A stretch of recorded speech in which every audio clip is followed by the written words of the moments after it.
Good evening to all of you. Welcome back to our YouTube channel Indian Ayurvedic doctor. देखिए आज हम बात करेंगे डायफ्राम मसल की। ठीक है। डायफ्राम जो है देखो क्वेश्चन एग्जाम में इसका पूछते हैं, बड़े क्वेश्चन आते हैं 5 नंबर में। ठीक है। तो डायफ्राम मसल इंपॉर्टेंट है, अच्छे से अपन को पढ़नी है। ठीक है। तो देखो सबसे पहले अपन बात करें कि मसल जो है कहाँ की है। ठीक है। अपने थोरेक्स रीजन की मसल है। तो देखो क्या है इसमें, डायफ्राम इज डोम शेप। डोम मतलब गुबंद होता है ना, एक गुबंद की आकृति की, इस तरह की ये। ठीक है। Dome shaped muscles forming the partition between the thoracic and abdominal cavity. मतलब क्या करता है पार्टीशन। पार्टीशन किस किस के बीच में, एक तो थोरेसिक कैविटी और एक अपनी एब्डोमिनल कैविटी, इन दोनों के बीच में पार्टीशन करने का काम कौन करता है, डायफ्राम। ठीक है। It's the chief muscle of the respiration. अपन को पता है चीफ मसल होती है रेस्पिरेशन की, क्योंकि मेनली जो है रेस्पिरेशन का काम कौन करवाता है, डायफ्राम। ठीक है। फिर देखो इसका ओरिजिन कहाँ से होता है, तीन मतलब पार्ट करते हैं अपन। सबसे पहले इसके स्टर्नल पार्ट। स्टर्नल मतलब जो स्टर्नम से जो रिलेटेड है। ठीक है। तो स्टर्नम से रिलेटेड देखो कहाँ से अराइज होगा, from the back of the xiphoid process. मतलब जीफर्ड प्रोसेस देखो किसका पार्ट है, अपने स्टर्नम का लास्ट जो एंड होता है वो उसको क्या बोलते हैं अपन, जीफर्ड प्रोसेस। ठीक है। तो वहां से इसका स्टर्नल पार्ट ओरिजिनेट होगा। नेक्स्ट देखो क्या है, कोस्टल पार्ट। वो कहाँ से होगा, arises from the inner surface of the lower 6 costal cartilage on each side. मतलब दोनों साइड में लोअर 6, नीचे नीचे वाली जो 6 हैं कोस्टल कार्टिलेज, वहां से इसका कोस्टल पार्ट का ओरिजिन होगा। ठीक है। फिर आता है अपना एक lumbar part. Lumbar part rises from the medial and lateral लंबो कोस्टल आर्चेज। ठीक है। लंबो कोस्टल आर्चेज मीडियल और लेटरल साइड में। अब देखो लंबो कोस्टल आर्चेज क्या चीज होती है वो समझते हैं अपन। देखो क्या होता है, टेंडेनियस आर्च है, कुछ नहीं है, टेंडेनियस आर्च। टेंडेनियस आर्च का मतलब है टेंडन से बना हुआ आर्च है। किसमें होता है ये, in the fascia covering the श्वास मेजर। मतलब जो श्वास मेजर मसल होती है ना अपनी, है ना, उसको श्वास मेजर कहाँ की है, पहली बात तो अपनी पोस्टीरियर एब्डोमिनल वॉल की मसल होती है। ठीक है, श्वास मेजर। और श्वास मेजर को कवर करने वाली जो फेशिया है, उस फेशिया में कौन सा आर्च प्रेजेंट होता है, लंबो कोस्टल आर्च। बस ये याद रखना कि श्वास मेजर जो मसल है, ठीक है, उसको कवर करने वाली फेशिया के अंदर प्रेजेंट रहता है अपना ये लंबो कोस्टल आर्च। ठीक है। फिर देखो नेक्स्ट इसका इंसर्शन कहाँ पे होता है, it's inserted into the central tendon. Central tendon में इंसर्ट होती है। The central tendon of the diaphragm lies below the pericardium and fuse to the latter. मतलब क्या करता है ये, पेरिकार्डियम के नीचे की साइड होता है अपना सेंट्रल टेंडन, वहां पे इंसर्ट करता है, उसके बाद में ये फ्यूज हो जाता है। ठीक है। ये इसके इंसर्शन की बात होगी। फिर देखो नेक्स्ट आता है इसकी नर्व सप्लाई, क्या होगी, फ्रेनिक नर्व। ये अपन को पता है C3 C4 और C5 इसकी रूट वैल्यू। ठीक है। फिर देखो इसका एक्शन क्या होगा, principal muscle of the inspiration. Inspiration की मतलब अंतर श्वसन की क्या है, ये सबसे प्रिंसिपल जो मसल आती है वो कौन सी, अपनी डायफ्राम। ठीक है। फिर आता है सेकंड इसका एक्सपल्सिव एक्ट। अब देखो एक्सपल्सिव एक्ट का मतलब होता है एक्सपल्जन, यानी बाहर निकालना किसी चीज को, जैसे कि कफिंग है, स्नीजिंग है। मतलब किसी ना किसी फ्लूइड के रूप में या फिर कोई ना कोई चीज बाहर निकालना। जैसे स्नीजिंग, छींक लेते हैं तो अपनी नाक से जो ड्रॉपलेट गिरते हैं। ठीक है। और फिर कफिंग, खांसी आती है तो थोड़े थोड़े ऐसे एयर मतलब बाहर निकलती है ना थोड़ी, उसके साथ में मॉइस्चर भी होती है। ठीक है।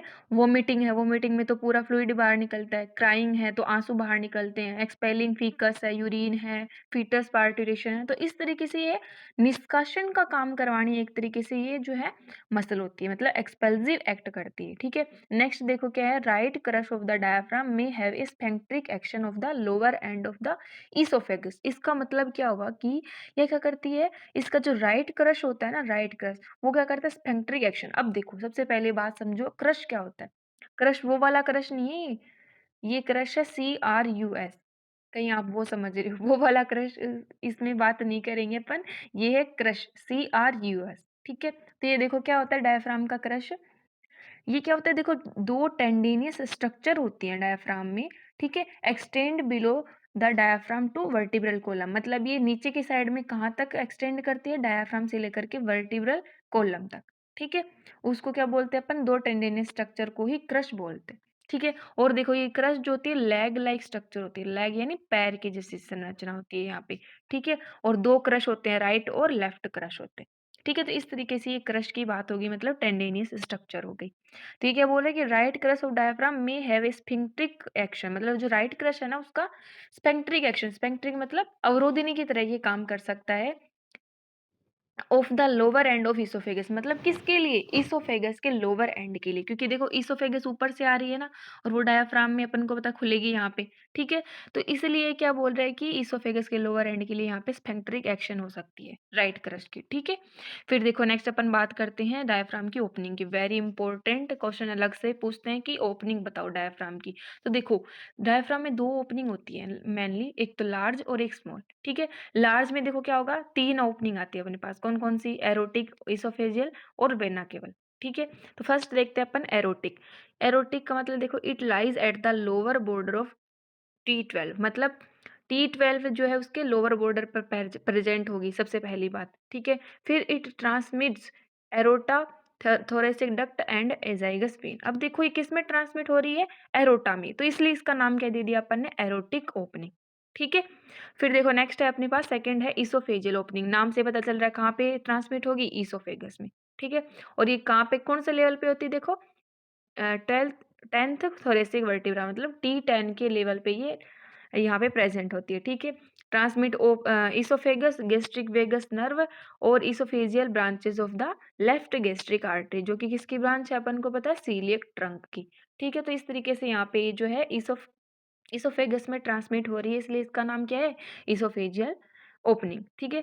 थर्ड अपनी आती है लार्ज ओपनिंग, कौन सी? Vena cava opening. It lies in the central tendon of the diaphragm, मतलब सेंट्रल टेंडन जो है डायाफ्राम का वहां पे प्रेजेंट होगी and at the level of eighth thoracic vertebra, मतलब T8 के लेवल पे ये प्रेजेंट होती है। It transmit into the inferior vena cava and right phrenic nerve. देखो नाम से पता चल रहा है ना, वेना केवा मतलब इंफीरियर वेना केवा में यहाँ पे ट्रांसमिट हो रही है और दूसरा हो रही है इसमें राइट फ्रेनिक नर्व में। तो इस तरीके से अपने पास टोटल 3 लार्ज ओपनिंग है, तो ये आपको बहुत अच्छे से याद रखनी है, एग्जाम में अलग से भी इसका क्वेश्चन पूछते हैं, ठीक है? फिर देखो नेक्स्ट अपन बात करते हैं, ये तो देखो ना मेन ओपनिंग की बात होगी अपनी, लार्ज ओपनिंग की। फिर आती है स्मॉल, यानी छोटी ओपनिंग्स भी होती है। तो किस किस में होती है देखो? Each crus of diagram. Crush का मतलब अपन ने अभी भी पढ़ा है, क्या होती है? स्टेंडेनियस स्ट्रक्चर, ठीक है? Each crus of the diaphragm is pierced by the greater and lesser splanchnic nerve, मतलब यहाँ पे जो है प्रत्येक जो राइट और अपन ने बताया ना 2 क्रश होते हैं राइट और लेफ्ट, ये क्या करते हैं? पियर्स होते हैं किससे? Greater and lesser splanchnic nerve. Splanchnic nerve क्या होती है? जो विसरल ऑर्गन्स होते हैं ना अपना, उनको सप्लाई करने वाली स्प्लेंक्निक नर्व, ठीक है? ये एएनएस का पार्ट होती है, ऑटोनोमस नर्वस सिस्टम का, ठीक है? फिर उसके बाद देखो सेकंड है the sympathetic chain passes from the thorax to the abdomen behind the medial costal arch. Lumbocostal arch अपनी बात हो गई थी, तो इसमें क्या बोल रहा है? सिम्फेथेटिक चैन जो है, सिम्फेथेटिक नर्व जो है वो कहाँ से पास होगी? From the thorax to the abdomen, thorax से लेकर के एब्डोमेन तक behind the medial lumbocostal arch, जो अब अपन ने अभी भी बात की थी ना, मीडियल और लेटरल लंबोकोस्टल आर्चेज होते हैं। तो इसमें मीडियल जो लंबोकोस्टल आर्च है उसके पीछे से जाएगी सिम्फेथेटिक चैन, ठीक है? फिर देखो नेक्स्ट है सब coastal nerve and vessels passes behind the lateral. अब ये तो मीडियल की बात होगी, मीडियल के पीछे से कौन जाती है? सिम्फेथेटिक। और लेटरल के पीछे से कौन जाएगी यहाँ पे? सब कोस्टल नर्व, ठीक है? फिर देखो नेक्स्ट है superior epigastric vessel and same lymphatic, मतलब सैम यानी सुपीरियर एपिगेस्ट्रिक वेसल और सुपीरियर एपिगेस्ट्रिक लिम्फेटिक्स, ठीक है? Passes between the xiphoid process and seventh costal cartilage, ये इन दोनों के बीच में से जाएगी।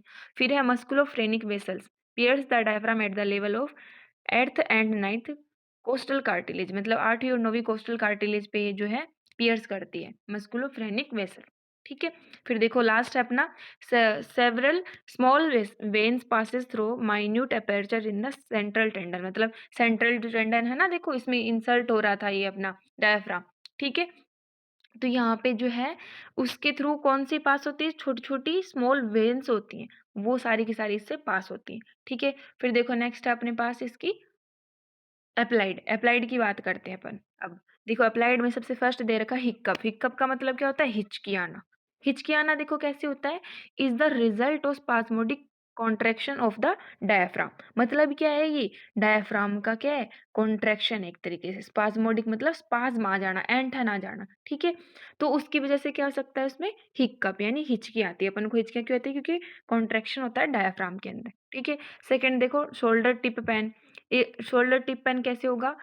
Irritation of the diaphragm may cause referred pain in the shoulder. अब देखो क्या होता है, अगर डायफ्राम इरिटेशन, इरिटेशन का मतलब वहाँ पे कुछ भी खुजली वगैरह हो रही है या फिर कुछ और एक्टिविटी, मतलब जो अन अनवांटेड एक्टिविटी हो रही है, ठीक है? तो उसकी वजह से क्या हो सकता है, रेफर्ड पेन हो। अब देखो रेफर्ड पेन मैंने आपको पहले ही बताया हो क्या होता है कि प्लेस तो मेन ओरिजिन जो है पेन का वो तो कहीं और है, हो तो कहीं और है, बट अपन को फील जो है वो कहीं और होगा क्योंकि वो रेफर हो जाता है। जैसे अपन मरीज को रेफर करते हैं ना, एक हॉस्पिटल से दूसरे की, भी एक में काम नहीं चल रहा तो दूसरे में रेफर कर दूं, उसी तरीके से ये जो है रिफर्ड पेन क्या होता है, रेफर हो जाता है। जैसे यहाँ डायफ्राम में इरिटेशन हो रहा है बट पेन कहाँ हो रहा है, शोल्डर में। क्यों? क्योंकि देखो अब इसका रीजन समझो क्या होता है, phrenic and supra clavicular nerve.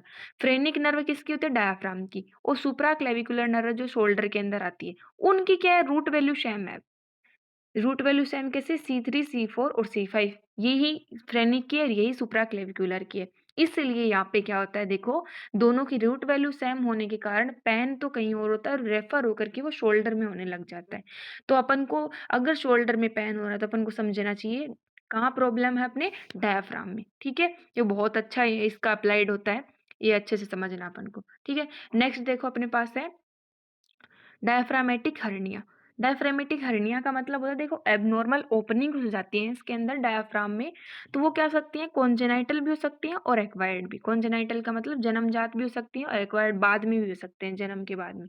तो इस तरीके से जो अपनी डायफ्राम की मसल जो है वो कंप्लीट हो चुकी है। देखो डायग्राम में इसमें अलग अलग बता रखा है, सेंट्रल टेंडन ये वाला होता है डायफ्राम का, ठीक है? उससे फिजियल ओपनिंग यहाँ पे अपने पास ये है। Impression of the stomach, stomach का इंप्रेशन यहाँ पे होता है। इंफीरियर वेना केवा की ओपनिंग यहाँ होती है, जी4 प्रोसेस अपन को पता ऊपर होती है, ठीक है? तो इस तरीके से ये जो है अपना डायफ्राम जो है कंप्लीट हो चुका है, ठीक है? Okay, thank you.